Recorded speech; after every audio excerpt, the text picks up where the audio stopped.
Go ahead, Isaac. My grandma got invited to a count and countess's house for dinner. When my grandma was 11, she befriended a countess on a plane. 10 years later, when she was going to Paris, she asked the countess if she could stay at their house. The countess said yes. My grandma arrived on a Thursday and mistakenly did not call the countess until Sunday.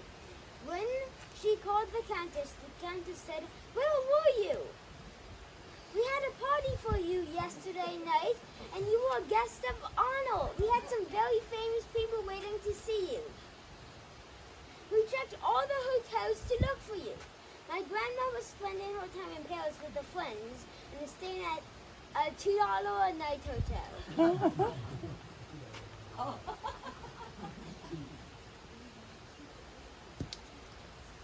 So then the countess said, "Do you want to come tonight? You can't bring your friends because we have the granddaughter of the last emperor of Brazil here, and she's very cranky. To save some time with the story, I'm going to be calling her Princess Cranky." My grandma, being a normal human being, said yes. So then the countess said, "Take the train to our village and meet up with Peter Pan, our servant. He will take you to our house." So my grandma got on the train to the count and countess's village and then met Peter Pan and got to their house. Once my grandma was introduced to Princess Cranky, she said, "You can speak 3 languages? French, Spanish, and English?" Princess Cranky responded with, "My dear, the national language of Brazil is Portuguese."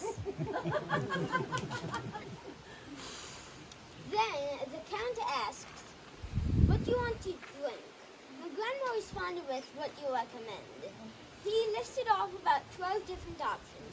My grandma had no idea what any of the options were, so she said vermouth. Then the count said, "Do you want white or red?" My grandma said white, not knowing what either of them were. Then the count said, "Do you want straight or on the rocks?" My grandma said on the rocks, not knowing what rocks were going to be on it. Then the countess said, "You picked the one drink the count thinks women should drink." Then she was invited to the dining room. Once at the dining room, she sat at her plate and looked around her plate. She saw 15 pieces of silverware and 10 glasses. She was taught when eating you should use the silverware from the outside in or follow what the hostess is doing.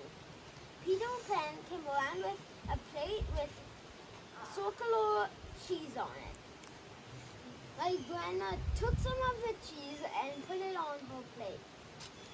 No one else took it. She got a fork and a knife as they were on the outside and started chopping it up. Then she ate some of it. She thought it was the yummiest cheese she ever had. Then Peter Pan came around with another plate and said, "Would you like some bread with your butter?" My grandma was eating butter with a fork and knife.